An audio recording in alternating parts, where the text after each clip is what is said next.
महात्माओं को क्या चाहिए? उनको तो हर जगह आनंद ही आनंद है, किसी भी स्थिति में उनको आनंद है। एक महात्मा बड़ी अलमस्त होकर के एक मरघट पर पड़े।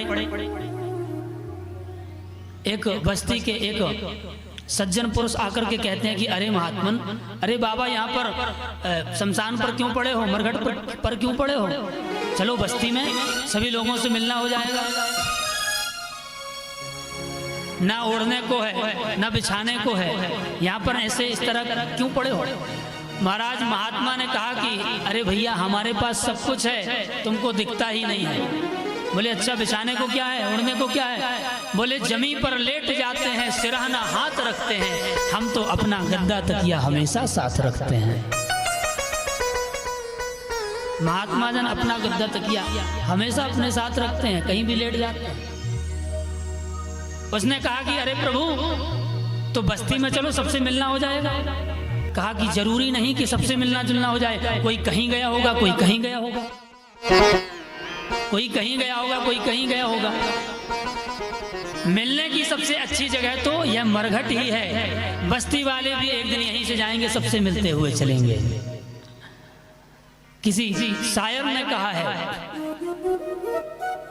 प्यास लगती है तो पनघट की याद आती है, लाज लगती है तो घूंघट की याद आती है, और कैसी गमगीन कहानी है जिंदगानी की, उम्र ढलती है तो मरघट की याद आती है।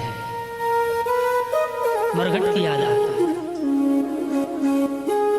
इसलिए कहते हैं कि अंत समय बड़ा पछताना पड़ेगा यदि कुछ नहीं किया, यदि ऐसी संपत्ति इकट्ठी नहीं की जो साथ में जाने वाली है। साथ में जाने वाला क्या है?